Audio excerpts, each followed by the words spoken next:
Hi, I'm Jim Heidegger. Today we are in a beautiful, healthy Florida citrus grove.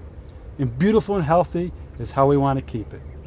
The Florida citrus industry faces many challenges dealing with pests and diseases such as citrus canker and citrus greening, let alone the impact on their crops from weather and other stressors. The Citrus Health Response Program was conceived to keep the citrus industry viable. After years of legal constraints and unprecedented hurricanes, eradication of citrus canker was no longer feasible. Another key factor was the detection of citrus greening and the need to effectively manage this unwanted citrus disease. For over a year, state and federal agricultural officials have been working with the industry and the scientific community to develop management strategies that will ensure that Florida citrus can continue to be enjoyed around the world. This video presents new guidelines and regulations for growing and shipping Florida citrus. Key members of our team will discuss the following: citrus budwood and citrus nursery requirements, replantings and new grove plantings, survey, decontamination, and pest and disease management. One of the key components of the Citrus Health Response Program is ensuring that we have healthy propagative material. Let's visit a Florida citrus nursery to review the new requirements for citrus nurseries. Hi, I'm Justin Ezel, Supervisor of the Department's Citrus Nursery Certification Program. Providing clean nursery stock is the first step in protecting Florida's citrus industry. Today, I'm at Likes Nursery down in Laredo, Florida, and joining me is John Gose, Manager of Likes Nursery and current President of the Florida Nurserymen's Association. Well, Justin, why don't we go inside, we'll decontaminate, and I'll explain some of the issues we had in our compliance. Let's get started.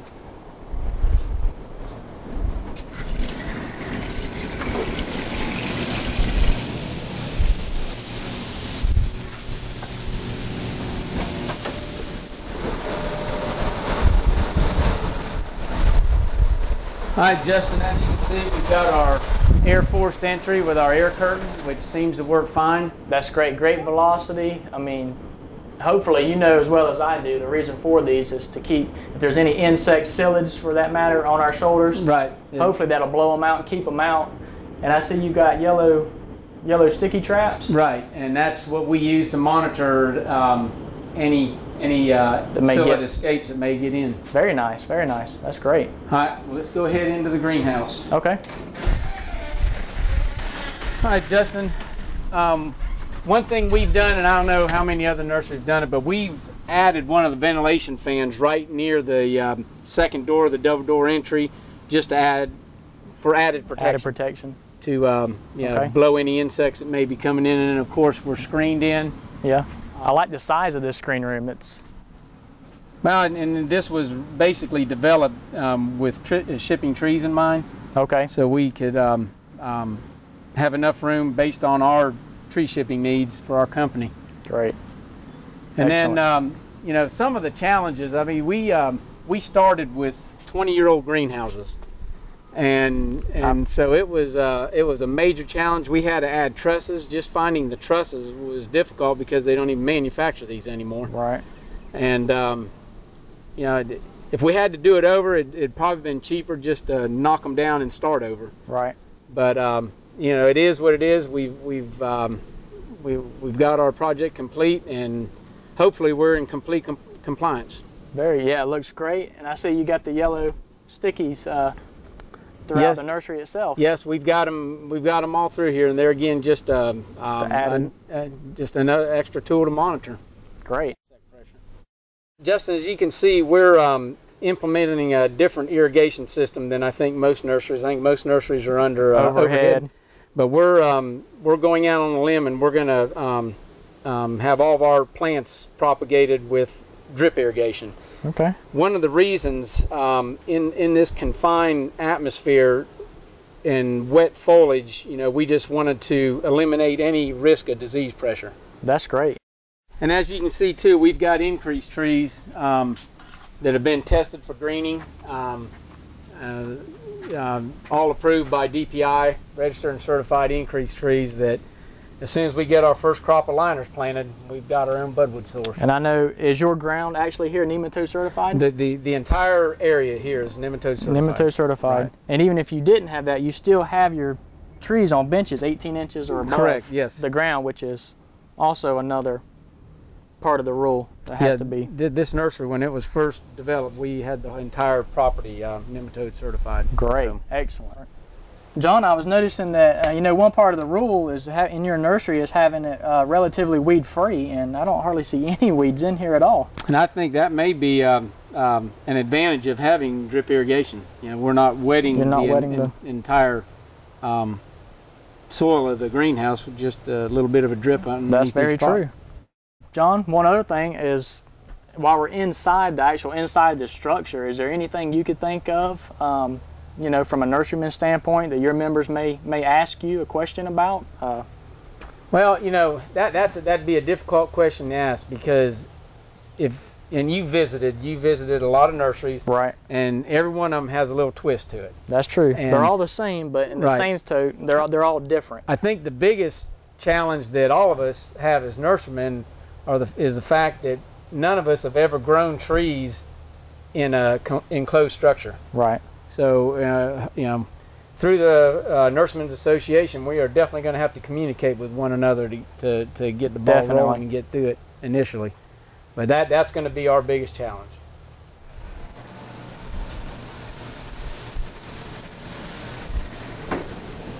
John, I see you still have some leftover inventory that was budded outside. You know, according to the rule, all of that inventory has to be gone by December 31st of this year, 2007. Right, and that is our plans. We're actively working on shipping trees right now, and we should have no problem. Okay. And actually, we'll probably be way ahead of schedule. And that's exactly what I was talking about, our transition from outside to inside. You know, we all know how to grow trees in these conditions, and growing them inside is just going to be a new venture for all of us. John, I see you've used plastic as opposed to screen on the outside. Any particular reason? I mean, well, you know, actually what this is side curtain material. Right. So it's really not polyplastic. But the reason we use this is to eliminate issues with screen, which right up here I'll be able to show you some of the problems we've had with screen. But this just eliminates it and makes it a better seal. And that's no problem as long as it's solid, and that works great. I see you got gravel along the sides. Yeah, we've gravelled all the way around out about 18 or 24 inches just to eliminate weed pressure. Okay, and I'll tell you another good reason for having that is you know, like the water runoff or anything. Right. You know, that could undermine the foundation, and yeah, that's great. So far that's working. And this is the screen. Well, let's talk a little bit about our caulking job. What do you think about that? Okay, yeah, that's sealed up pretty good. Looks great. Yeah, there again, you know, we were dealing with a 20-year-old greenhouse trying to retrofit it, and now it has been a challenge. It looks sealed pretty good. That's great. And then you've got screen back here, and I'm sure the reason for this is so you can pull air with your fans through. Right. Yeah, we had to have a big enough air exchange room on the intake side of the house to make sure we had enough airflow.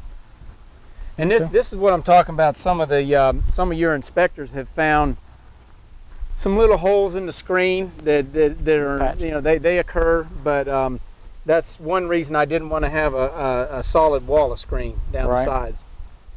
It's a lot easier to inspect these end rooms than it is that entire screen on the side. And this is the screen with the, you know, it's got to exclude the melon aphid. Right. It is an approved screen. Okay, insect-proof screen, and there are a number of, you know, different manufacturers out there that make that, and they can tell you. Greenhouse manufacturers and virus cloth manufacturers that'll, and I think it's pretty well specified in the rule what the grid on that screen needs to be. Exactly. Yeah, everything looks sealed great. All your corners are caulked, and it looks great. Well, John, I'd like to thank you for allowing us to come out, and hopefully some of this information that we went over today will be very helpful to nurserymen out there, and help you answer their questions and help me answer their questions for that matter. I think it'll help all of us. And you know, like I said earlier, all the nurseries have done things a little bit differently. There's a little different twist in each location, And to get through this initial phase of this compliance, we need to share ideas, and I'm more than happy to share what we've done. Great, we appreciate it, and I think we're well on our way. Let's review some of the important things to remember about the Citrus Nursery Certification Program.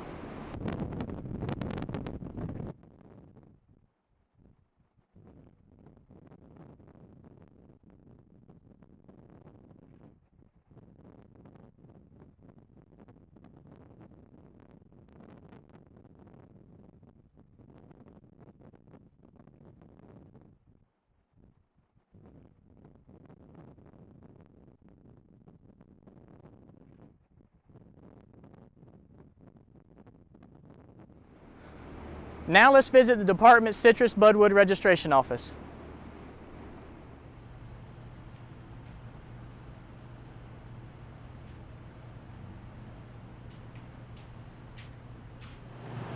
I'm Mike Kessinger, Bureau Chief of the Bureau of Citrus Budwood Registration, located in Winter Haven.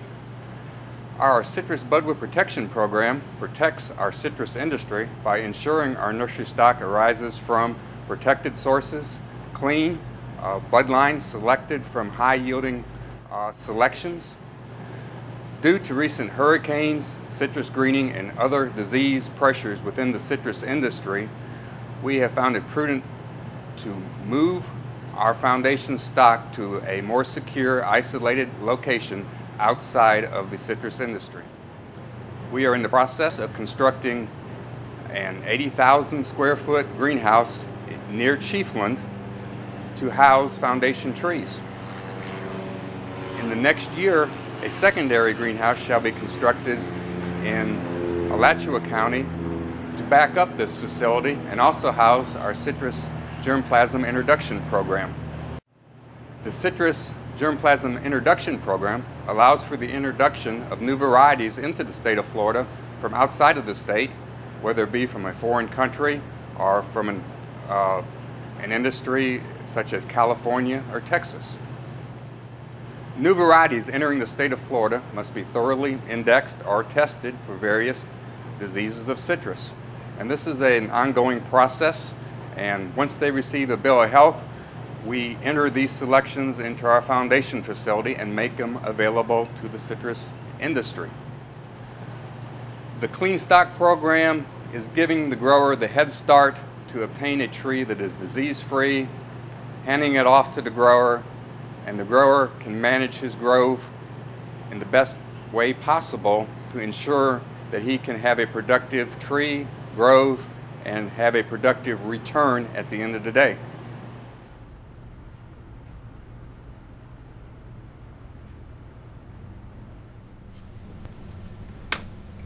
As I mentioned in the introduction, this video presents new guidelines and regulations for growing and shipping Florida citrus. Submitting a business plan is part of the Citrus Health Response Program compliance agreement. The business plan is an important tool that will help growers and caretakers decide how best to manage citrus pests and diseases. Preparing your business plan is not designed to be lengthy or a complicated process, and the department will assist in any way possible to help you complete these plans. Sample plans are also available on the department's website. Let's discuss three of these components: decontamination of personnel and equipment, self-surveys for canker and greening, general citrus disease management with emphasis on canker, greening, and insects associated with these diseases. As the form on your screen shows, the plan includes your company information, who in your business is responsible for pest management activities, and please remember that pesticide labels should be closely followed and that treatment should be timed to minimize impact on pollinators. Who is responsible for decontamination training and grove, self-survey quality assurance, and compliance enforcement. Also, please note that training documentation records should be maintained by the industry for a minimum of 3 years. This next form shows the detail for decontamination logistics, what the task is, such as personnel or equipment spraying, decontamination chemical mixing, testing, and distribution, when and where to perform the task, and if quality assurance is conducted. Next, we see the form for survey procedures that covers grove name, location, variety, acres, and planned method and frequency of inspection. An example might be, managers will train and supervise inspection in the groves. Survey is planned for a minimum of twice per year for canker, with employees walking and or riding ATVs, and 3 to 4 times per year for greening with employees on foot. Finally, disease management requirements will be described on the appropriate form, one for canker and one for greening. For example, for greening, your plan would read something like, plan to examine all grove trees 3 or 4 times per year from September through March, inspect all trees on foot. When symptoms resembling greening are found in an area not previously known to exist, tag tree and contact the local Citrus Health Response Program office to collect samples. Infected trees will be removed and disposed of according to state and IFAS recommendations. Resets will be purchased from a state-certified nursery. The business plans are meant to be instructional and should give us all a general feel for the level of participation and the tools and techniques that the industry is using to combat citrus diseases. Good morning. My name is Tim Schubert. I'm a plant pathologist with the Florida Department of Agriculture. We're here at the entrance to a typical citrus grove. As you approach the entrance or exit to a grove, the topic that should come to mind is decontamination. The citrus canker pathogen is a bacterium. It's water splashed through the environment. Bacteria leave the lesions on infected tissue whenever water strikes it. Irrigation water, rainwater, dew, all of those can liberate bacteria for splash dispersal into the environment. When you make contact with the infected tissue or in the vicinity of infected tissue, you will get that bacteria on your hands and on your person, on your shoes, any equipment that you use that comes into the vicinity of the citrus that's infected could be contaminated and thereby move the inoculum to a faraway place. We can't control inoculum dispersal that is weather dispensed, but we can control what is moved about by human activities. And for that reason, the CHRP program requires decontamination of personnel and equipment as you exit the grove. A wise grower may decide to also require decontamination upon entrance. That would be optional, but I would highly recommend that. The station that you see behind me is a typical setup. There's a large loop to decontaminate vehicles automatically, and this aqua-colored booth here is designed to apply automatically a sanitizer for personnel. Now, if you ride into the grove in a vehicle, you will need to decontaminate on exit. As you set up an automatic vehicle sanitizer, it may sanitize going in and out. There's no problem with that, but it must sanitize upon exit in order to be in compliance with the rules. There are 2 different compounds that are used for sanitation.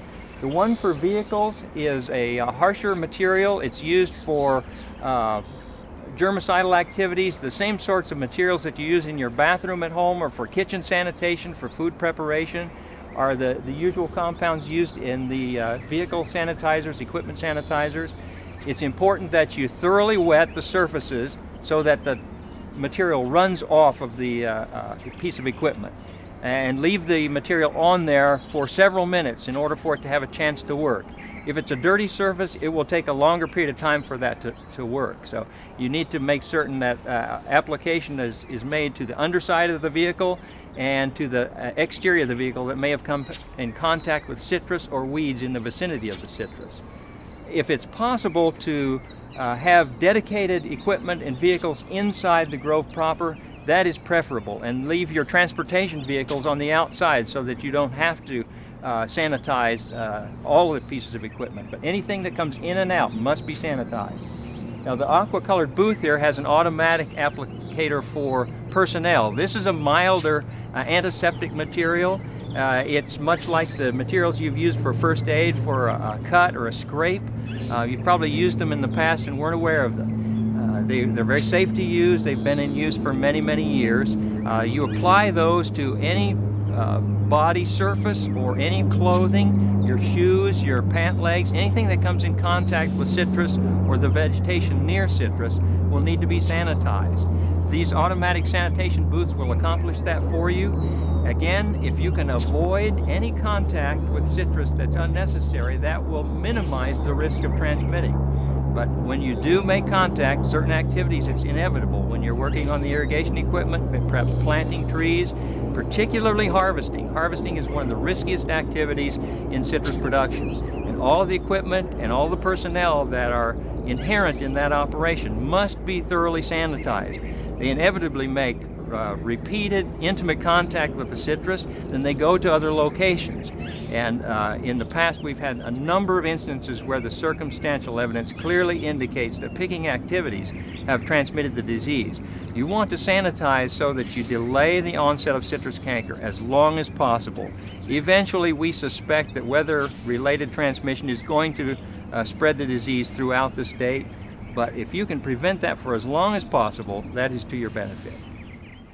Behind me you see a typical automated sanitation booth for personnel. It applies personnel sanitizer, not equipment sanitizer. It's activated by a button at the entrance. The person walks through the loop, being careful to make sure his shoes and his hands are thoroughly decontaminated. If you're not afforded the opportunity of an automated sanitizing booth, you can use a spray-applied sanitizer to hands, anything that's made in contact with the citrus. Apply it to your clothing. Sometimes it helps if you assist someone so you can get the bottoms of their shoes thoroughly. You can spray one another's hands. If you'll spray my shoes. We want to make sure that any of our clothing that's made contact also gets sanitized. Again, it's always wise to avoid unnecessary contact with citrus, but upon exit, it's mandatory that you sanitize both personnel and equipment.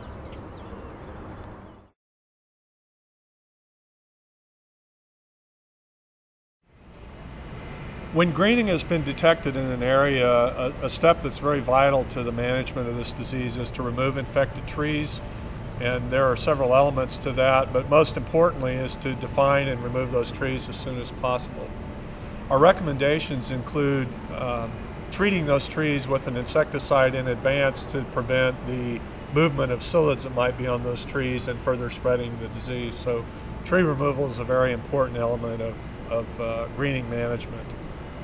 And psyllids, as the major vector for this disease, require steps to develop lower populations than we see naturally in the field.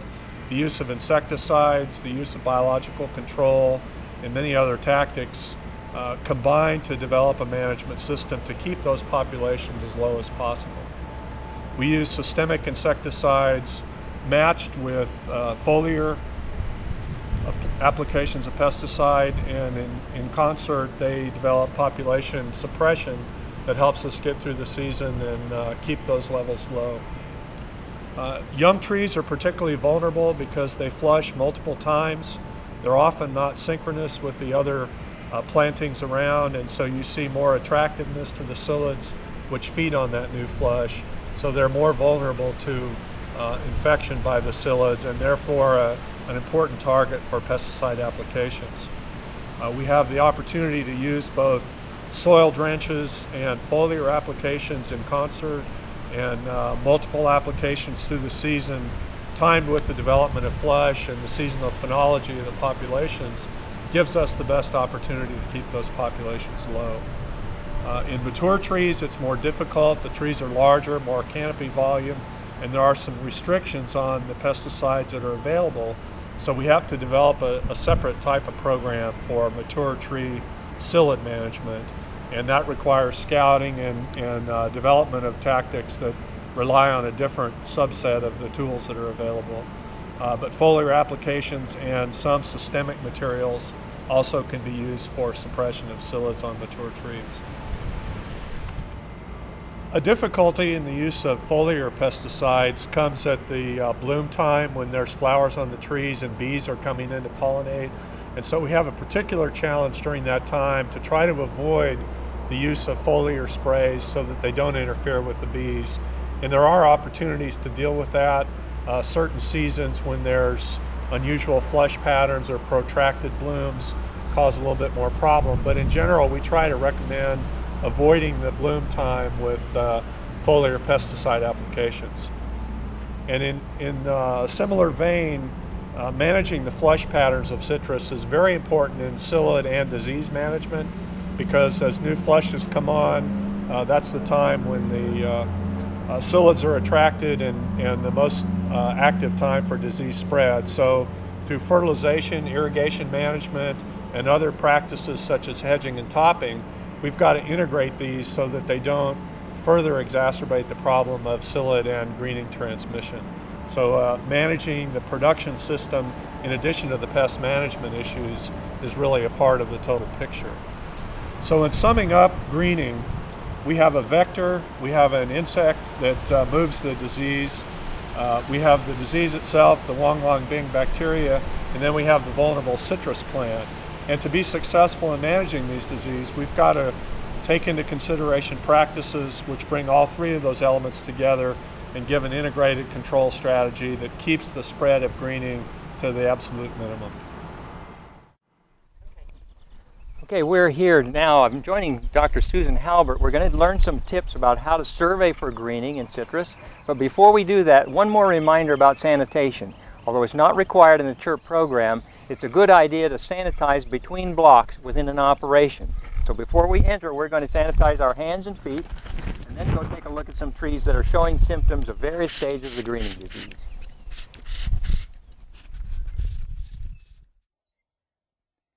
So we're looking at a sweet orange tree with, it looks like some interveinal yellowing. Got a lot of nutrition problems on these trees, and some of it's due to greening and some of it isn't. We also have a lot of leaf deformation. A lot of it's due to leaf miner. Yeah, the leaf miner is attacking much of the new flush on here, and I think we're about to see the second flush of the season on these trees. We've just had several inches of rain here. These trees also have a lot of psyllid damage. And how do you recognize psyllid damage? See the notching in the leaf? Yes. They're notched, as opposed to the leaf miner where you actually see the mine, but you see that it's curled. Leaf miners like to attack that new flush. So do the psyllids, I think. So do the psyllids. Yeah. But the damage is slightly different. This kind of notching is due to the psyllids, whereas this kind of a curl with the mine on the underside is due to the leaf miner. This is about a 3 to 5 year old tree, perhaps. And this is a time of year, say in early June, where we're just now getting back into some good symptom expression. Is that right? The symptoms are pretty tough to find this time of year. Either you just see nutrition symptoms, or the mottle is very, very subtle at this time of year. It's best to survey for the blotchy mottle in the fall. And as you know, the lab is much more likely to run your sample quickly if you find typical blotchy mottle symptoms. As you look at this tree, what criteria would you use to tell nutritional deficiency from perhaps a good greening symptom? Most of what I see here is nutritional deficiency. So this would be one that if you suspected greening, you'd probably want to sample. You would what do you notice think about that one? Yeah. You would notice this bright colored yellow veins and so on. But it's not the typical blotchy mottle. And if you look into the tree where you're usually going to see more typical symptoms, you don't see anything. So this would definitely be one that you'd want to take a sample of rather than assuming that it was infected. That probably rank as maybe a low to a medium suspect in the clinic. And another thing is that here you can see a wound on the stem, and that will often cause symptoms that look like yellow this. vein syndrome, yes, from a nutritional upset. And so that wound on the stem might be the cause of this. One thing to point out here is that there is Ola v nigrum, which is one of the native predators of the Asian citrus psyllid, which is the vector, of course. And you can recognize it because it's black with 2 red spots, and it has white on the pronotum. And that's a native species that actually was kind of a rare beetle before it showed up, before the Asian citrus psyllid showed up, and then it increased. So now we're seeing more of those. We're seeing a lot of That's those a good now. thing. That's a good thing. Well, how about these trees over here now? So we're walking along surveying the grove, and it's best to have 2 people per row, one looking on one side and one on the other side. This is a really ideal day to look because it's not bright sunshine. It's hard to see greening backlit. Now we look at this tree and we see that part of it is yellow. That's the yellow dragon. And so we look in here and we want to figure out why is it yellow. And often you need to look in the middle of the tree. The symptoms aren't all that good this time of year, but you know, we can see that that fruit is a bit lopsided. And we look for blotchy mottle. And when a surveyor finds a tree that is suspect, I suppose their company manager would have some recommendation on flagging that tree or putting a tree count down and recording it in a notebook so they can come out and take a look at that. It's important to stress that anybody who has access to the grove, comes in and out, should be cognizant of the symptoms of greening, of any serious citrus disease. Okay, we've left a series of trees that have a fairly normal green canopy with some micronutrient deficiencies. Now we've come across 2 trees in a row that have a lot of yellow shoots in them. And it looks as though something more than just a nutritional deficiency is going on here. Okay, here we see a lopsided fruit and typical blotchy mottle. It shows through on the back. And here we see in this flush, we see the psyllid damage. That is characteristic psyllid notching. This, on the other hand, is a leaf miner. So you can see the difference between the psyllid notching on this leaf and the leaf miner on this leaf. These leaves here are chlorotic, but we wouldn't necessarily say that these are greening symptoms. But we do see the damage from the vector on the flush. And we see the greening symptoms in the back. And this next tree as well. Both of these should be sampled or marked on your survey clipboard. Quite a bit of mottle here. Another clue with this one, in this time of year, you're looking for as many clues as you can find. The dropped fruit on the ground might indicate that there's a problem. And also there's some blotchy mottled fruit right there. Here's one of your parasites here. You may want to get a shot of in just a moment. He's up pretty high here. We've got a new flush here, lots of psyllids on this tree. This is a bad actor. This is one that ought to be removed very promptly because it's showing clear symptoms of greening. It's got the vector on it. The vectors are going to be leaving with the pathogen and infecting new trees very soon if they haven't already. We have psyllids on the new growth.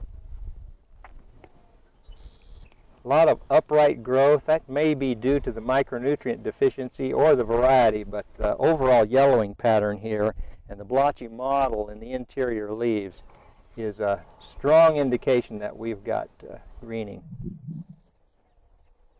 The Asian citrus psyllid, of course, is the vector of the pathogens that cause citrus greening disease. We think that the most efficient transmission occurs when the nymphs pick up the pathogen, and then when they become adults, they transmit it very well. Perhaps less efficiently, the adults can pick up the pathogen and then transmit it to other plants. Asian citrus psyllids are tiny insects. They sit at a 45-degree angle either on the leaves or on the stems. They jump readily. The adults jump readily if you bother them. And you can find them also on the newest flush that's coming out about maybe a millimeter or 2 long. They'll be actively laying eggs on that flush. The nymphs look more like scale insects, except they have wing pads and obvious eyes. And they also will move when you irritate them, whereas scale insects will stay put.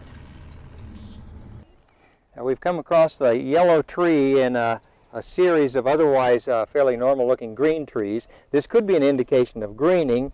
On the other hand, you probably ought to check to see if there's any evidence of foot rot at the base of the tree. That would be indicated by some seepage or necrotic tissues of the trunk right near the foot of the tree. that could cause an overall yellowing syndrome as well. Okay, we found this tree that's got pretty good symptoms. Let's take a sample here. And what we want to get the best symptoms that we can find for the lab to run. And so here we have some leaves that have vein corking, and it usually starts on the lateral veins, and it's sometimes on the mid vein, and it's not usually on the back. And here we can see the blotchy mottle caused by greening, the characteristic symptom coming through the leaf on the back.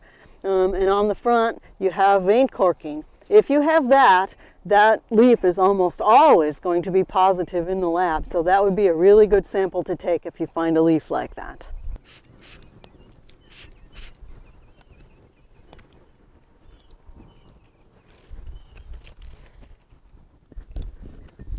So here's our sample.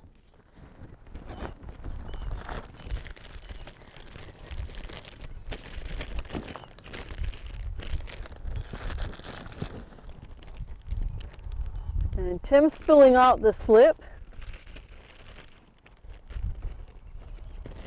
The protocol is to put the sample into a plastic bag.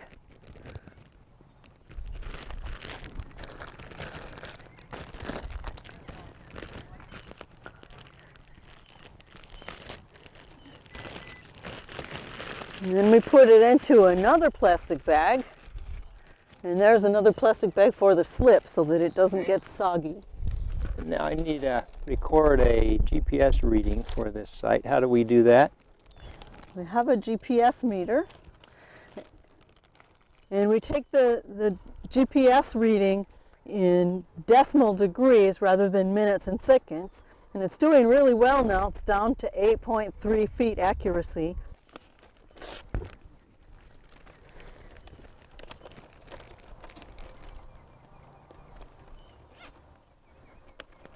We want to fold the slip so we can see it through the bag. Out. And that's so if there's any condensation or anything like that, it won't get soggy. Can you hold this for a second, please? Now, do we need to decontaminate this bag too? Yes, we should. Just for canker purposes. We're not at risk of transmitting greening by this process, but if canker was here and we were not aware of it, we could certainly transmit that disease. And we try to decontaminate everything that we've used here and has come in contact with citrus in particular. And where we want to store this sample is in a cooler, because if we let it sit on the dashboard of the car, even if it's infected and there's a lot of greening bacteria in it, it'll be toast by the time it gets back to the laboratory if it's been sitting on the dashboard all day. And when we ship this sample, we want to ship it by some kind of overnight post and not on the weekend, because if it sits in the FedEx truck over the weekend, it's not any better than having it sit in the post office for 2 or 3 days. I'm Susan Halbert. We've been out doing a greening survey on foot, and now I'd like to introduce Matt Brody, who's our area supervisor for Southwest Florida, and he's going to talk about how to do the windshield survey, which is another important tool. He's particularly good at it. Thank you, Susan. One thing we're going to talk about is windshield survey. And windshield survey does not replace the need for a tree-by-tree survey by foot 4 times a year. But it is a tool that can be used or utilized by the growers since they're in the groves day in, day out. One of the things that we'll be concentrating on are the perimeters and also the wild areas. So Susan, let's go ahead and get started.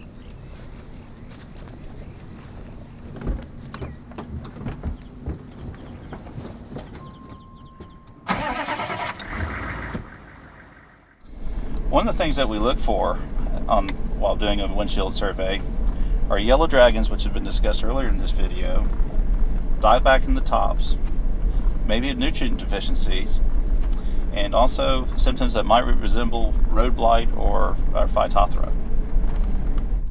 With windshield survey, there might be a lot of false positives or false, or negative results, but maybe 8 out of 10 may not turn out to be greening, but those 2 that you do find, remember that early detection is certainly the key, a key role in this game. This sweet orange tree captures most of the symptoms that we could see in a June survey. We've got some dieback in the top of the tree that should be an immediate signal to stop and take a closer look. We've got some off-season shock bloom in the tree, which is another indicator of possible greening. As we look closer into the canopy, particularly in the interior, we begin to see the mottled leaves that are characteristic of the greening disease. Those symptoms will be more plentiful as the season wears on.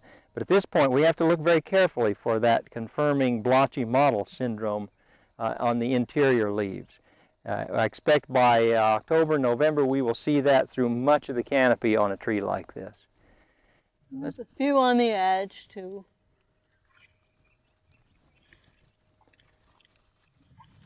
Here's a good one. Yeah, that's clear in the very center of the tree. We've got a very telling branch on one of the shoots. We're going to pull that one out and take a closer look at it. It's common sometimes to have the greening show up on the water sprouts. That's a characteristic symptom right there on that leaf with a mottle that is irrespective of the veins. More than 2 colors, and it shows through very well on the back. And the fruit's a bit lopsided. So this is a good view of a tree that would capture most of the symptoms that you would expect to see from a greening infected sweet orange.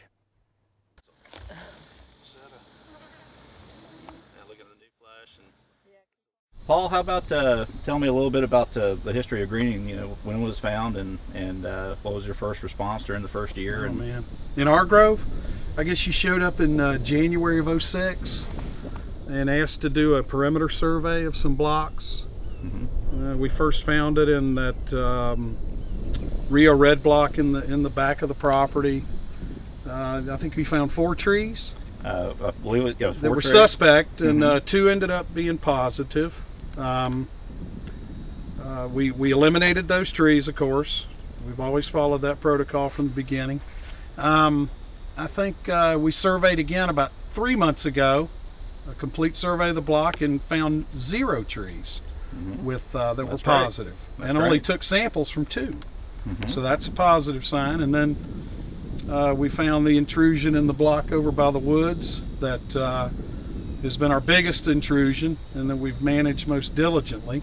That I think he ended up to about 172 trees total that we pulled, but still it was less than 2% of the total tree count of that particular block. Paul, do you have any advice that you would give to your fellow growers on how to manage HLB? Yeah. Some of the best advice I ever got was the best fertilizer for a grove is footprints in the field, and that really applies in this case. When you head out to go to work that day, don't be thinking as much of where you're going to eat lunch as where you're going to go to inspect your groves for greening. And a very proactive approach is necessary if you want to have some longevity, you know, Right. In this business at this time, I think. That's a great plan.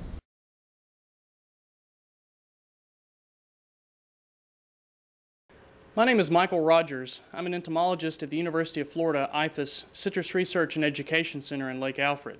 Today I'll be talking about management of the Asian citrus psyllid and citrus leaf miner. There are 2 sections under the CHRP business plan, one which deals with citrus screening management, and the second part which addresses management of citrus canker. As part of the citrus screening management section, it states that psyllids will be managed with recommended insecticide applications as needed. Under the canker management section of this plan, it states to treat to the extent possible with insecticide treatments to control pests such as leaf miner when feasible. So today I'll be talking about management of these 2 pests and how you can design your individual CHRP business plan for managing these 2 different pests. First, I'll talk about citrus leaf miner management and the relationship between leaf miner and canker.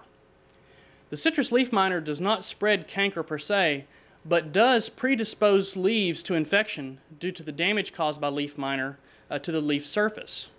These leaf miner mines serve as a site for the buildup of canker inoculum, resulting in spread of bacteria to healthy trees. So this is the basis for the need to control citrus leaf miner in areas where canker is established or present. Leaf miner damage becomes evident in late April to early May and continues throughout the summer months. Growth of young trees can be severely delayed due to the damage caused by leaf miner on these young leaves produced by the trees. Probably the best method for controlling leaf miner damage on young trees is through the use of soil-applied imidacloprid. So as you're writing your business plan for addressing leaf miner, one of the things that you might include in your business plan is the use of soil-applied imidacloprid applications for not only managing citrus leaf miner, but also citrus psyllid, which we'll talk about in a few minutes. In addition to these soil imidacloprid drenches for leaf miner control, additional foliar sprays can be applied as needed throughout the season to manage leaf miner on these young trees. Now, in terms of managing leaf miner on mature trees, sporadic flush that's present throughout the summer rainy season makes controlling leaf miner damage much more difficult on these large trees. On mature trees, managing leaf miner is probably only feasible in situations where canker infection is high in blocks of processed fruit or in blocks of fresh fruit where presence of canker cannot be tolerated if the fruit is to be exported. Currently, to date, there are no damage thresholds that have been established for leaf miner in terms of how that relates to canker infection. So growers at this point have to use their best judgment as to when leaf miner control is warranted for their situation. Now, one possible approach for developing a business plan to address leaf miner on mature trees would be the idea of multi-targeting, which we've talked about in the past at meetings presented throughout the state. And the idea of multi-targeting is if you're already going to be in the grove putting out a pesticide application for one pest, say for example rust mites or Diprepes root weevil, choose a product that will control those pests but also provide some benefit in terms of controlling leaf miner. This will reduce the need for you to go through and make an additional application, spend more money just for leaf miner control. So it's much more justifiable that way. So one example might be products such as abamectin or diflubenzuron, that would be agromec or micromite. Both of those products provide very good control of rust mites.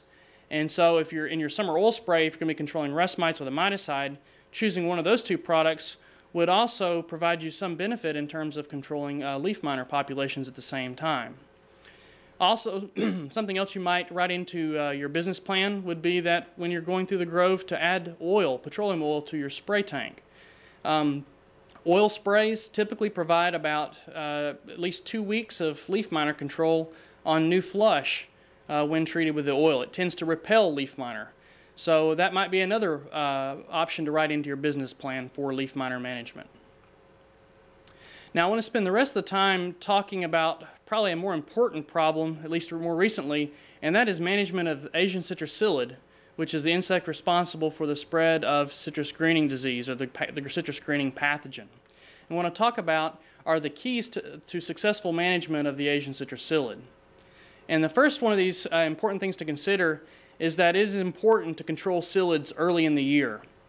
We've conducted multiple trials throughout 2006, 2007 that have demonstrated that if you get out prior to the first flush in a grove and use a product to control the adult psyllids, this will result in lower psyllid populations throughout the spring flushing period.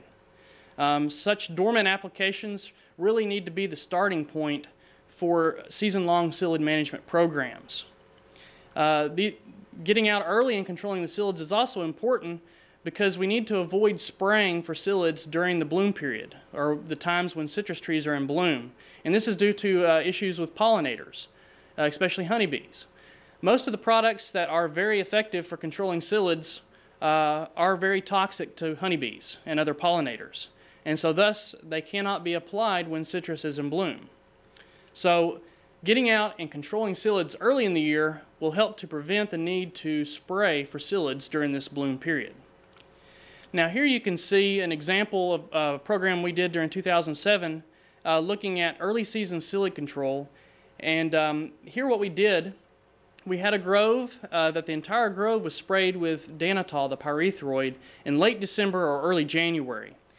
And then part of these blocks, we came back January 15th and also included a Timic application. So what you see here is that the orange line shows the psyllid population increasing. It's starting to increase here in February. And this is about 6-7 weeks after the danitol application was made. However, when you include the Timic application with the danitol, that extends our period of control out to about the early to mid-April, which is towards the end of the bloom period. So what this shows here is a program, writing a program up where, say, for example, Timic versus plus a danitol application may be a good starting point for your program to take you through that bloom period without the need to make any more additional pesticide applications. It's also important when you're planning ahead to optimize your trips through the grove. Whenever you're making a spray for other purposes, such as during the summer oil sprays for a greasy spot, if you can add in an insecticide for psyllid control, this will reduce the need for additional trips throughout the grove, specifically for psyllid control. And as always, you need to check the compatibility of whatever you're putting out as far as your spray tank mixes, the compatibility of those products prior to application. It's also very important to understand how these products work and what you can expect from these products in terms of psyllid control. In particular, knowing the effectiveness of different products when applied to trees, say when new flush is present, versus times when new flush is absent or flush is more sporadic in nature. And really what we're looking at here are whether these products will control psyllid adults and nymphs, or if you're only getting control of psyllid nymphs. That's something that you need to take into consideration when choosing your products. And so specifically, if we're talking about products that control psyllid adults and nymphs, most of the products that we currently use that do provide control of adult psyllids will also control nymphs. These products are typically broad spectrum products, include things such as organophosphates, carbamates, pyrethroids, and some of the neonicotinoid insecticides. These products provide extended residual control of adult psyllids in the tree canopy through the residues that remain on the mature foliage, and this will last for a week to several weeks depending on the product. And because these products remain in the tree canopy and are continually killing adult psyllids that are either present or immigrating into a grove, this reduces the chance of any new flush being produced after the application is made from being infested with psyllids, or egg laying from these adults that are present. The one drawback to these broad spectrum products, however, is the fact that they are broad spectrum, so they will control or have effects on a number of insects, so including beneficials that keep things such as scale insects in check. So it's important to at least recognize the fact that there are drawbacks to using these products, and that these may create other pest problems in addition that you'll need to monitor for. Now, if you compare the products that provide control of adults and nymphs to products that provide only control of psyllid nymphs, these products that only control nymphs will leave surviving adult psyllids, which can then lay eggs on new flush produced that was not protected by that initial spray. So, for example, if you spray a product that controls only psyllid nymphs, you will control all the nymphs present on the flush at that time. But say a week later, if new flush is being produced, that flush is not protected, there are still psyllids back in the canopy of those trees that will come in and reinfest that flush, and so you have psyllid populations continuing to build up. For this reason, we recommend that these products should not be the primary tool used for psyllid management. They are useful, and probably a more appropriate use of these products would be as part of a multi-targeting spray, similar to what I talked about earlier for citrus leaf miner. The idea being, I'll use the rust mite example again, if you need to control rust mites during your summer oil spray, choosing a product that will also control psyllids will provide you some additional benefit. So really these products that control psyllid nymphs should be used in addition to the primary psyllid sprays that you're using in a grove for controlling both adults and nymphal psyllids. Here are some examples of products that affect both psyllid adults and nymphs, as well as products that only affect or control psyllid nymphs. In terms of psyllid adult and nymph control, these products include fenpropyrethrin or danitol, imidacloprid, which includes Admire, Pravado, and some of the various generic products now available, chlorpyrifos or Lorsban, aldicarb, Timic, dimethoate, and carbaryl or 7. Again, these are all fairly broad spectrum products. Products that control only psyllid nymphs, here's some examples that include things such as diflubenzuron or micromite, abamectin or Agramec, and also petroleum oil will provide some control of psyllid nymphs. And again, these later products that provide control of psyllid nymphs are probably best used as additional sprays for multi-targeting of psyllids. I think the best advice that can be given at this point in time is that regardless of where your grove is located in the state, you need to be operating as if greening is already present. Surveys throughout the state, both residential situations as well as commercial groves, greening is being found continually in new places throughout the state, so it's safe to say that greening is fairly widespread throughout the state of Florida. Because when an infected psyllid starts to feed on a tree, it can take several months to a year or more before the symptoms are actually present and able to be detected on the tree. So for that reason, we need to be acting as if now we do have greening in our groves, and it's just a matter of time before we find the disease present in a grove. In that regard, here at the Citrus Research and Education Center, we've already implemented our own greening management program prior to finding any greening here. And our program includes scouting for greening infected trees 4 times a year. To do this, we've specifically hired scouts for this task. These scouts will also be doing other tasks, which include scouting for citrus canker and other pest problems. But their main job is at least 4 times a year to do surveys specifically for greening infected trees.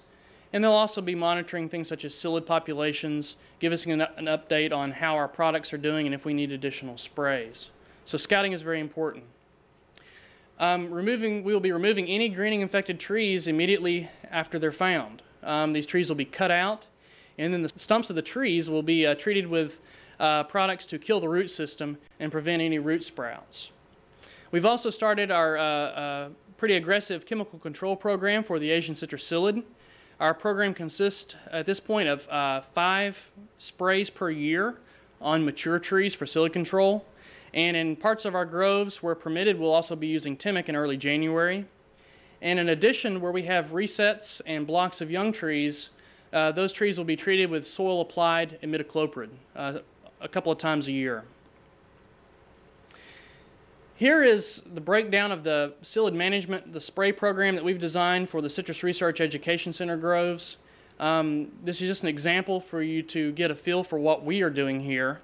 There's probably not one program is going to fit everybody's situation, but this could be a starting point for you to start developing programs for your own groves if you've not done so.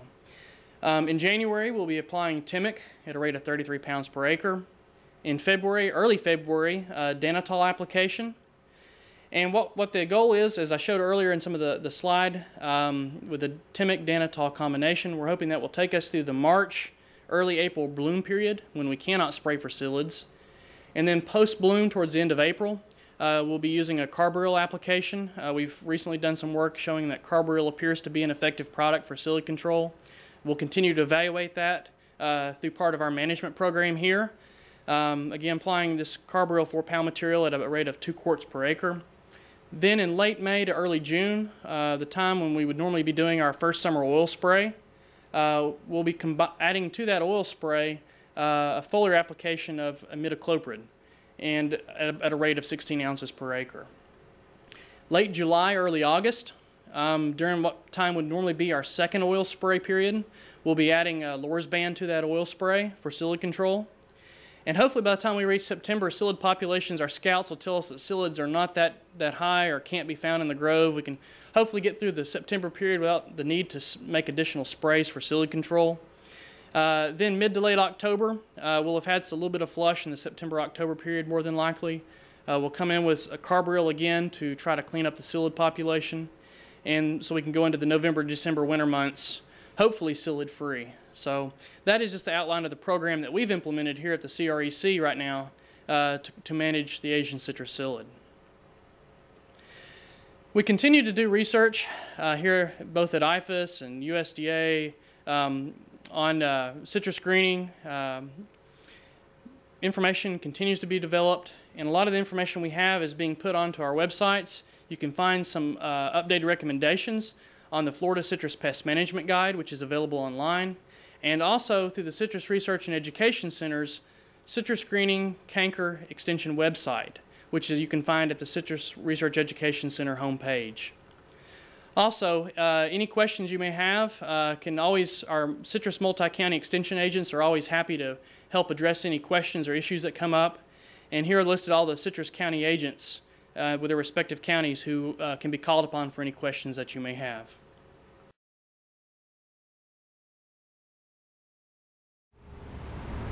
Citrus canker is another very important disease for the Florida citrus industry, and there are some different kind of strategies that are used in terms of managing this disease, so I'll go through some of those.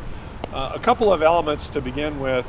There's a very important difference between fresh fruit and the importance of canker management compared to processing fruit groves, and there are some varietal differences such as grapefruit versus oranges and so on. So as we develop and implement management strategies, we have to keep in mind what the utilization of the fruit is and manage our practices accordingly. The other difference is that there are regions of the state that have become more or less endemic with the disease, and we know that it's more important to provide intensive management of those areas than it is in areas that are either disease-free or on the very early stages of having canker infection. So again, the management tactics take into consideration the kind of varieties, the utilization, and then the area of the state and the incidence of canker. So important elements that are essential in the disease-free or low incidence areas of canker start with sanitation and decontamination. In an area where you don't have canker, it's not widespread, it's critical that we do everything to maintain that. And in movement in and out of the grove, vehicles, equipment, and so on, sanitation is extremely important, and the details of that are well known, and implemented properly, they could do a lot to help prevent the incidence of canker. Removal of infected plant material is also an element in canker management for different reasons than with greening, but essentially removing trees that are infected with canker is an important part of managing areas that are uninfected and become infected, and by quickly removing the source, the slowing of spread can be accomplished in those areas. In contrast, in areas that are endemic, tree removal in itself is not necessary for proper management and may not be economical, so we don't recommend it in that case. Moving from tree removal, you can look at pruning and also defoliation as strategies to selectively eliminate infected plant material, and those two have a place more so in areas that are low incidence of canker, and by removing those sources you can reduce the inoculum and therefore slow the spread and prolong the period of time before the disease becomes endemic. So it's a very important aspect to consider when developing strategies for managing canker. Another element that's equally important is the role that an insect, the citrus leaf miner, plays in the ability of the canker bacterium to get into the citrus plant. We know that the damage on leaves and twigs from leaf miner allows the entry of canker bacteria into the plant at a much higher level than normally occurs when the plants are not infected by the insect. So proper management of citrus leaf miner is also a consideration in developing and implementing a strategy. Foliar applications, some of the systemics have some utility against citrus leaf miner, and in concert with biological control, there are opportunities to reduce populations, reduce the damage caused by citrus leaf miner, and therefore slow the accumulation of inoculum and the spread of the disease. So those are important pieces on the entomology side of managing canker. Managing canker in an endemic situation, that is an area where there's a lot of inoculum around in the area, is a little more challenging, but it's very important both for fresh and processing that we consider the opportunities that are available.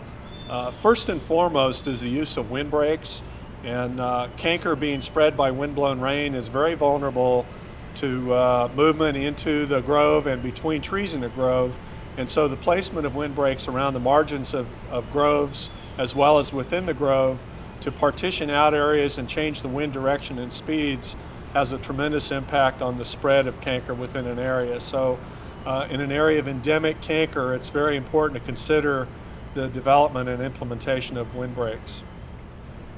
With windbreaks in place, the use of copper and other fungicides is a strategy that will help with reducing the amount of inoculant pressure in a grove.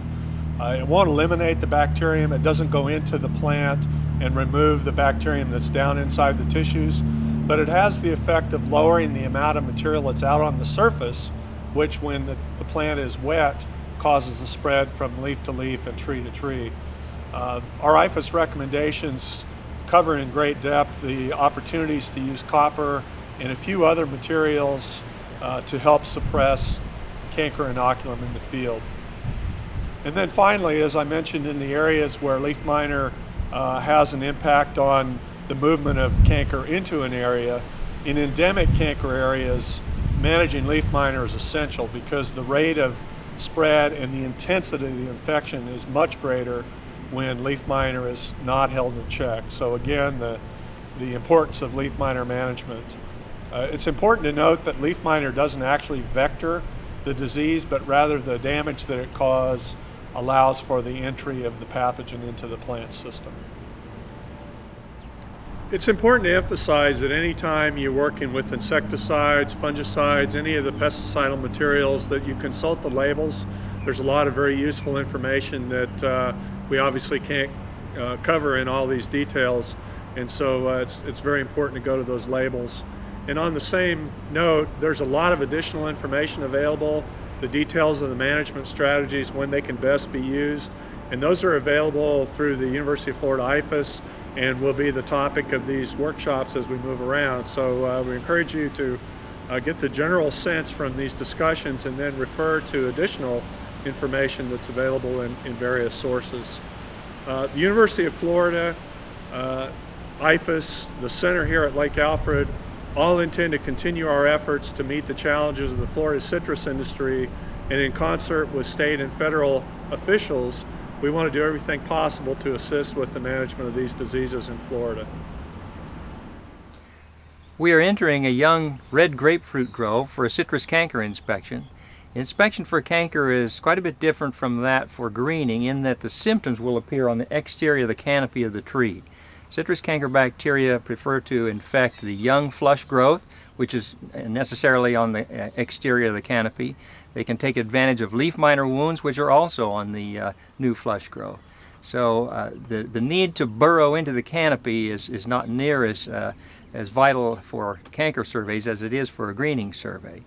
The samples that you take for citrus canker can be submitted to the plant pathology laboratory in Gainesville. They should be double bagged and submitted promptly, not kept in your car for a long period of time.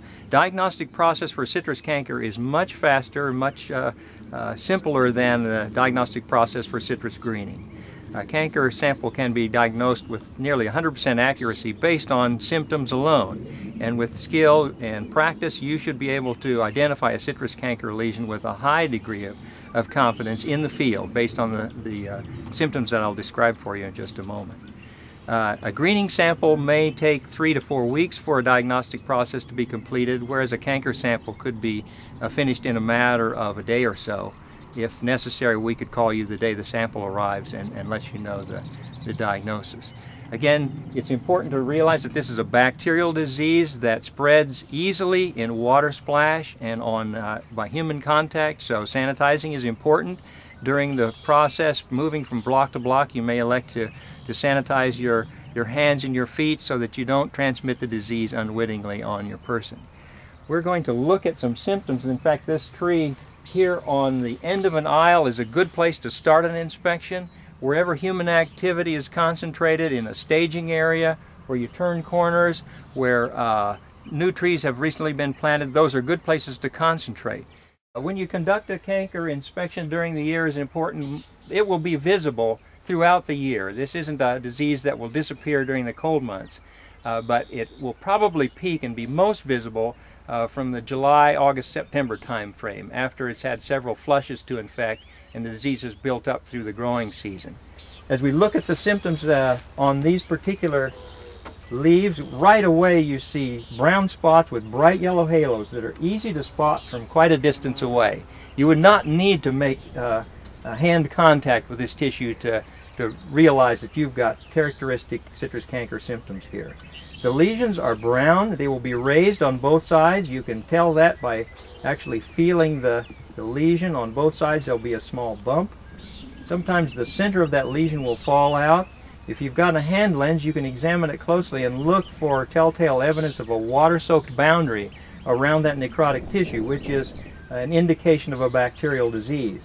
But this is an excellent view of a fairly heavy citrus canker infection. Some of them have infected through the stomatal apertures on the leaves. We've got a small section here where leaf minor wounding has facilitated infection. Infection is much easier if the tissue is wounded, whereas it may take 1,000 to 10,000 cells per milliliter of a carrier water, rainwater, to cause this sort of infection. Somewhere around 10 to 100 cells in that same droplet of water can find their way into this tissue and cause the infection. Bacteria that land on the exterior of these leaves and don't get inside the plant tissues are harmless. So any bacteria that have landed on these leaves during the day have undoubtedly dried out and died already. If it were to start raining, or we had a heavy dew here, or the irrigation system came on and wet these leaves, within a matter of minutes bacteria would ooze to the surface and be available for transmission either by me touching them or by aerosol droplets that are created as the wind blows, or water droplets smack into those puddles of bacteria on the leaf and splatter them into the surrounding area. That's typical of a bacterial disease, and citrus canker has that characteristic just like other bacterial diseases. You'll notice that where equipment comes in contact with the tree, it's very often where you'll see the symptoms first. We've got some vegetation here that could interfere with a survey. It may be that timing a survey would be timed with a recent mowing, so you're not impeded by high vegetation and the risks of tripping and falling. You can walk more easily in a mowed middle. You should be inspecting probably 4 times a year. You're doing that for greening as well. Some scientists believe that you can do a dual purpose or a multi-purpose survey. Others discourage that. I think a well-trained surveyor should eventually be able to look for more than one disease at a time. But for the novice, maybe it's best to do a separate survey for citrus canker. That would be the easier of the two to learn, and then work on developing skills for greening independently with a separate survey. Citrus canker disease usually starts on the foliage. I would say better than 95% of the time it's going to initiate on the foliage, but eventually it can also infect the fruit and the twigs. We have some fruit here that are showing typical symptoms. Now, those lesions would gradually get larger through the growing season, may cause the fruit to fall off early. They would certainly disqualify it for fresh fruit use. That sort of raised, bumpy texture is obvious on this. Of course, we can't feel the opposite side of a lesion on a fruit, but it does have that raised, corky texture that's typical of a citrus canker lesion, and it will get that yellow halo. The yellow halo is a passing symptom. It may regreen over time, particularly if it's an early infection, but you'll always have that raised, bumpy texture there. This fruit will probably be susceptible to infection for as long as it is enlarging. Now, once it reaches full size, even though it's not ripe, it becomes more resistant to the disease. But all through the expansion phase, it's susceptible to new lesions. So you may have some very small lesions that happened recently. These larger lesions probably were initiated when the fruit was perhaps a fingernail size or so. Let's go down the row and take a look here. Now, we've got lots of vegetation in the way here, and this would create a wet situation that could hold moisture in place for a long period of time. And sure enough, there are some symptoms buried in that grassy, weedy tissue. both leaf miner aided and stomatal infections. Now, if that's all you had to see on a tree, that would take a pretty good inspector to pick that out. You might miss that with the first survey in the year, but the way this disease amplifies through the growing season, your second survey a month or two later, you're probably going to pick up quite a few more lesions, and it'll be as obvious as it is on these trees before us. Again, we would look where you're likely to make contact with equipment, down low on the skirt of the tree. There's one very small lesion here. It would take a pretty good inspector to pick these up. But there's enough of them there that eventually you miss one, you see the next one. Again, there's infection in this middle between the trees, which is hard to access, but even from this distance I can see citrus canker lesions in the interior of that canopy. Let's take a look at some other symptoms on citrus that might look like citrus canker to the beginning inspector. Here's a disease that's called melanose. It's caused by a fungus that usually gets established on dead twigs, such as we see here. And it causes a raised lesion, but it's a small black tarry lesion, rough in texture, and it's called melanose. Not citrus canker, but it's one you'll see quite frequently, and it might be confused if you're just beginning this career as a surveyor.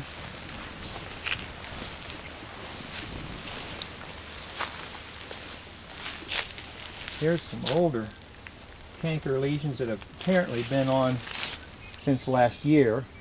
You'll notice that most of the lesions that we're seeing are on the flush that came out this spring with the bloom. Leaf miner aided lesions again. Now, here's another disease. Along with melanose, these small black tarry spots, we've got another disease that can look a little bit like citrus canker in some respects. This is called greasy spot. That's another fungal disease, and it will defoliate a tree gradually as it gets worse and worse. Most of the time, a single spray in the springtime or early summer can go a long way to minimizing the impact of that. But that's a very common disease in Florida, and it's easy to distinguish from a citrus canker lesion. For a quick review of the symptoms we've just seen, these are typical citrus canker lesions. A brown necrotic spot with a yellow halo. It's raised on both sides. That's the back of the leaf. There's the front. Very easy to spot from a distance. This one is citrus canker as well, but they're clustered together because they invaded a leaf miner wound on the back side of the leaf. Again, they're raised, brown, necrotic, but a little bit disorganized in that pattern created by the leaf miner. Let's compare that to some melanose. That's the fungal disease that infects leaves and fruit and stems. It causes a raised black tarry lesion. You won't see a corresponding lesion on the opposite side, so that's a pretty easy one to tell apart. And it's much smaller than a canker lesion. There's a leaf miner wound that has not been invaded at all. You can see a little mottling on the upper surface, and that is melanose again on the tip of that leaf.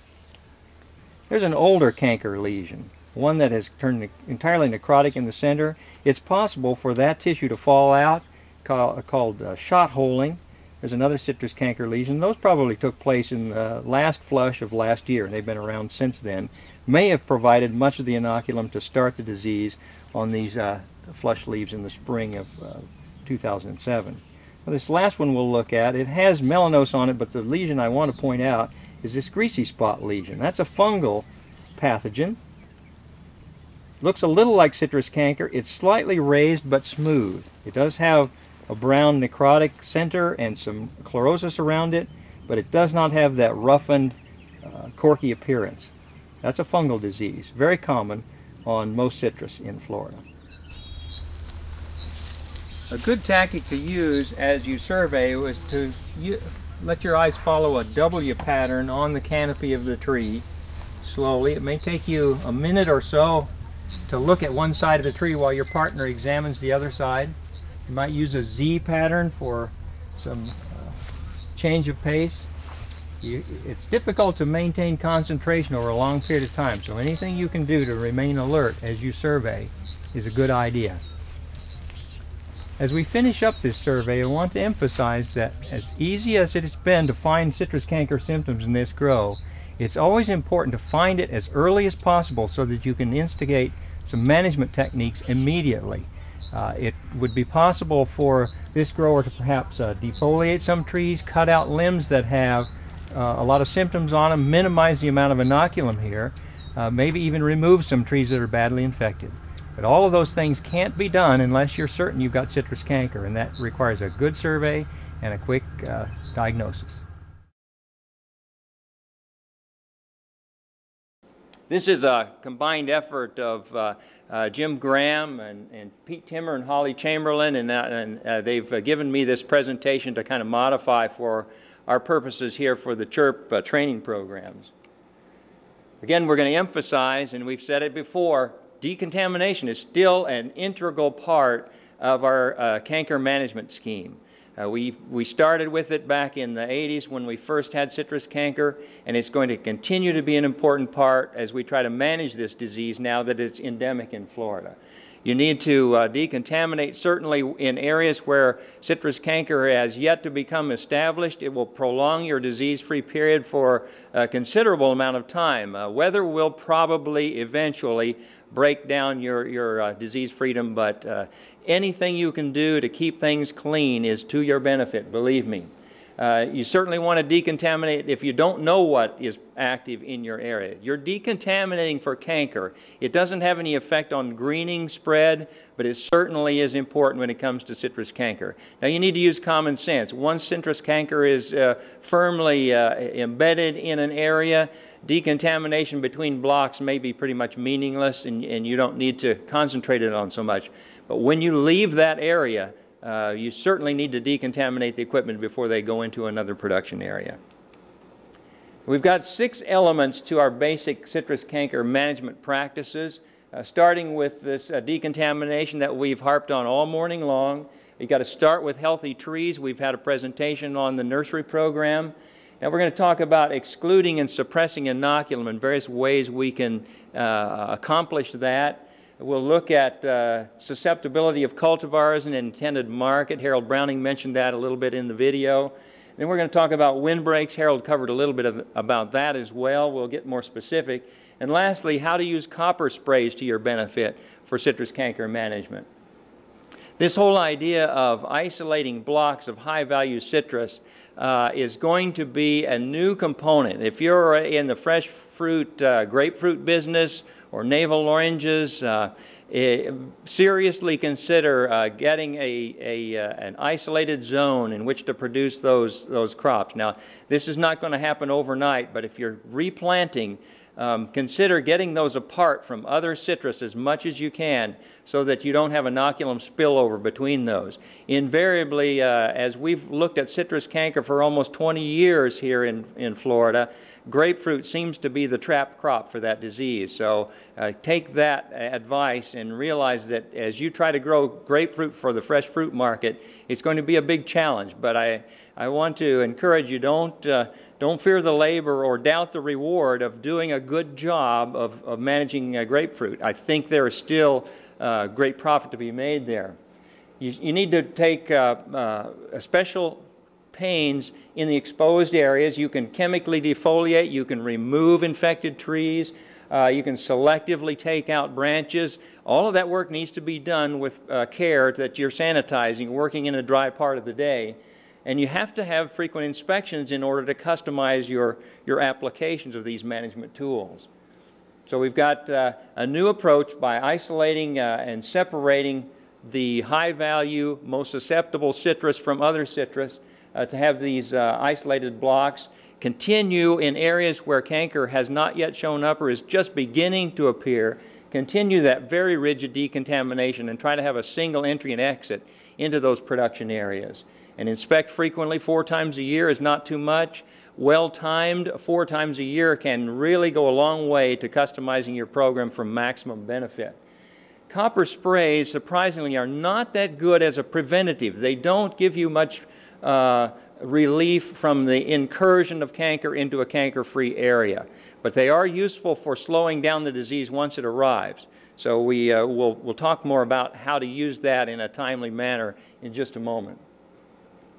So if you've got that few trees with a single focus, you can decontaminate with extreme rigor, limit equipment movement as much as possible, and any activities where you have to come in contact with the tree, try to limit that to the dry parts of the day if possible.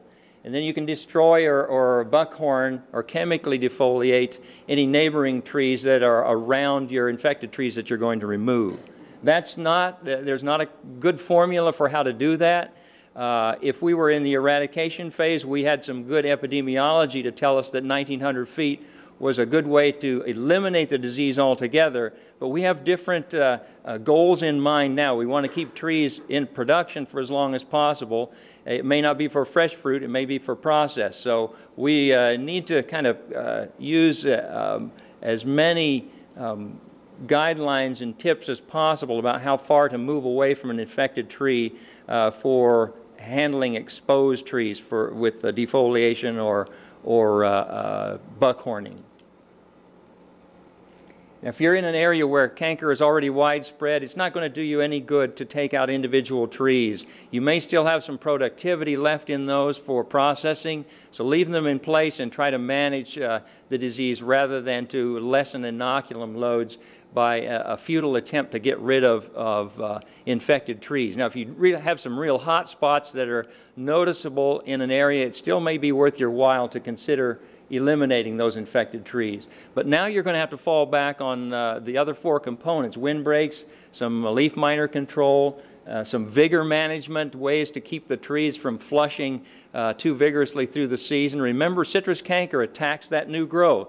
So if you can limit that after you've got your crop set, that will help manage the disease a little bit better. And the copper sprays are going to be part of your management. And as Harold said in his part of the video, you have to consider your susceptibility. High susceptible crops like grapefruit and navel oranges are going to take more care than those that are more tolerant to the disease. Things like tangerines and Valencias. We'll talk a little bit more about Valencias and some of their Dr. Jekyll and Mr. Hyde tendencies in just a moment. And then again, your market destination. If you're striving to go into the fresh fruit market, you're going to have to start right from the beginning with the highest level of citrus canker disease management that you can achieve. If they don't make that grade, if you've got blemishes, you can always go into the processed market with fruit that are graded out at the packing house. If you're going into processing, your goal is different. You want to try to keep the fruit on the tree for as long as possible. Canker will knock fruit off of the tree and knock your production down considerably. Certain varieties are worse about that than others. But you will be able to go easily to the processor. There's no risk of transmitting the disease in the processing procedure. So grapefruit, going to the fresh fruit market, there is no tolerance for blemishes on grapefruit. One day we may reach the point where we can set a tolerance level for citrus canker, but we are not at that point yet. So you have a very high standard to meet. No canker blemishes can be on any fresh fruit that are going to leave the state. It's surprising that a lot of our oranges for processing happen to be fairly susceptible, some of them highly susceptible to citrus canker, and they tend to drop their fruit when they get a few lesions on them. And that can mean that you have nothing to take to the plant to squeeze. Hamlin is bad about that, and it's about 40% of our round orange crop. There are some other early oranges that are actually more susceptible than Hamlin to citrus canker, and they're going to have problems keeping those clean. Those are very popular varieties, mostly for early season color in the juice, and it's going to require some careful attention to managing. Pineapple is in that group. Navel, of course, goes mostly to fresh fruit, I think entirely to fresh fruit, so you're managing that one for no lesions whatsoever. But pineapple will drop its fruit if it gets a few lesions on it. You won't have anything to harvest. Valencia tends to be more tolerant of the disease in general, and mid-sweets are more tolerant. More to say about Valencia in just a minute. And the mandarin hybrids tend to be kind of all over the map. Some of them carry the mandarin tolerance into the hybrid very nicely and others not so well. Mineola is one of those that is on the high side of susceptibility. So keep that in mind, and most Mineolas are going to go to fresh fruit production as well. Now, if you get into the mandarins that are purely mandarins, not hybrids, they are very tolerant to the disease. So that may affect what you decide to replant. Now, a little bit more about Valencias. If you push Valencias very hard on a very vigorous rootstock, the early stages of that production period seem to be extremely susceptible to citrus canker. And we've had a number of places where Valencias have been badly damaged by canker, surprisingly, when we thought they were fairly tolerant to the disease. So if you're pushing them hard, which is going to be the way to be profitable in Florida in the future with citrus greening and citrus canker both nipping at your heels, keep in mind that that's going to make those trees very susceptible to citrus canker, and you may have to exercise a containment program or a management program that recognizes that higher susceptibility. The use of windbreaks, Harold mentioned this to a certain extent in his video. They're going to be absolutely necessary for susceptible varieties and for fresh fruit production. And depending on your location, in Central Florida, where you may have some natural windbreaks around smaller blocks of fruit, it may not be as necessary as, say, down in the Southwest, where there are large acreages that are pretty much open territory. What you're trying to do with a windbreak is reduce the wind speed. You're not trying to stop the wind altogether. So it's not as formidable a task as you might think. If you get the wind speed down below 18 to 20 miles an hour, the canker bacterium is not going to disperse that readily. Tall windbreaks are not a good idea. You'll get excess shade from them. They're susceptible to wind throw, and you'll be sorry you planted real tall varieties in the end. There are positive effects from a windbreak about 7 to 10 times the height of that tree. And of course, your trees don't come in automatically 20, 25 feet high.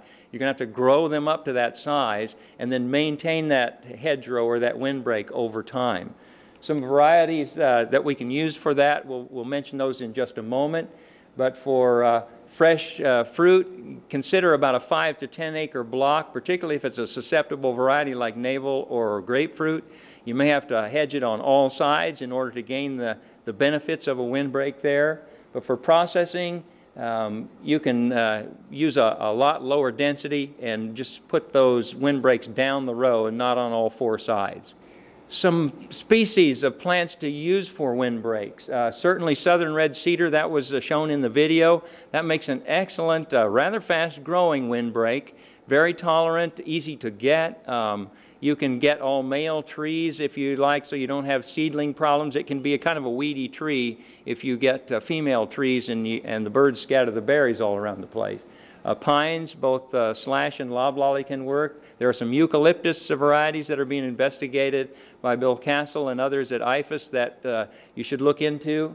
Non-spreading bamboo is a good choice. If you don't get the non-spreading bamboo, you may be in the cane pole business in a hurry. Wax myrtle is a good choice. It's a native plant, good wildlife cover as well. And some viburnums are good choices as well. Now, for citrus canker control using pesticides, this is where we usually end up when people think about citrus canker management. What do I spray for management? Well, we don't have anything superior to copper right now. There are a number of other products that perform pretty well in the laboratory and in greenhouse trials, but they don't seem to hold up when we get them out into the field. So we're still recommending copper in various forms, copper hydroxide, copper oxychloride, basic copper sulfate, copper ammonium carbonate. Any form of copper does a good job of suppressing the disease in the field. The copper ion is what does the job, and you need to keep it in place as much as possible on the new flush materials so that when the pressure is on by leaf miner and susceptible aged tissues, you've got some copper in place there to kind of knock the disease back. It is certainly not a cure-all, but it's the best we have at this time. Some of the other products that are being investigated try to activate the resistance mechanisms in the host plants. Those show promise, but we're not ready to employ those just yet. And there are some other products that, other than copper, that have antibacterial properties that may eventually one day prove to be useful in the field, but we're quite a ways from recommending any of those at this time. Your best bet is still a copper compound. Now, this is the only graph I'm going to show you, so stick with me here. This this is disease incidence on the y-axis and time on the x-axis. So the more this graph goes up here, indicates a higher disease level. These are your control plants, nothing applied to them. If you apply copper alone, that's that blue line. It knocks it down maybe 20% or so. If you put windbreaks and copper together, you get these lower lines down here where disease incidence is knocked by about half. Now that's worth doing. That's worth the expense of putting in that windbreak, and it's worth the expense of applying those copper compounds. I wish we could get it lower to where we were getting almost no disease incidence, but this is what's happening in the field, and that's about the best we can expect. Dry years, the performance is better than during wet years. Now here's our biggest challenge for managing citrus canker, and that's on fresh grapefruit. Look at the number of copper sprays that are listed up there. I think you've got 6, maybe 8 as you get into August. Everywhere you see CU on there, that's an abbreviation for copper. So you start with a spring flush application. You're trying to control scab on here as well, so there's going to be some fungicides applied in between, but you've got a late April, early to mid-May, early June, late July, and maybe some in August, depending on what the weather is like. That can be 8 separate sprays of copper, trying to keep those lesions off of the fruit for as long as possible. For fresh market oranges and some fall glow tangerines and tangelos and things like that, we're looking at perhaps 4 sprays of copper, as shown there on the slide. Late April, early to mid-May, then early June and early July. And you're getting more than just canker with this. You're managing some melanose and some greasy spot at the same time. Now, for those varieties that are susceptible to alternaria, you're going to have to put some strobilurin fungicides in that mix as well. But the copper programs are the same for those, with some added strobilurins to get that alternaria in check. Alternaria can be a devastating problem on fresh fruit as well. So don't minimize the fungal disease management while you're concentrating on canker. For processing early oranges, probably 3 additional copper sprays in April, May, and June will do the job. Remember, you're just trying to keep the trees, the fruit on the trees, keep them from falling off so that they will reach maturity and you'll have something to squeeze. And for late oranges, which are more tolerant, you can knock that down to about 2 additional copper sprays and still do a good job of canker management in May and June. Now, as we have mentioned earlier, that leaf miner can be a real stinker. It does enhance the efficacy of canker inoculum by about 10 to 100 times. So anything you can do to manage the leaf miner pays big dividends. And those are some of the recommendations in brief that Mike Rogers had in his presentation earlier. You really don't need to pay as much attention to the spring flush because the populations tend to be low there, but be on the alert. They can, after a mild winter, you may have a big reproductive burst in the spring that will cost you through the entire season. So here's our review of the management schemes. You've got to start clean and keep decontaminating. You need to exclude and suppress inoculum as much as possible, and that's more important in the canker-free areas. Consider what market you're shooting for and what varieties you're growing. That can customize your management plan. Use windbreaks intelligently, apply copper sprays, and control that leaf miner. And if possible, and there's a good idea, try to prohibit hurricanes. Well, I hope you found this information helpful. The intent of the regulations is to help keep our citrus groves healthy. This is a team effort. Let us know if there's anything we can do to help. Thank you for your time.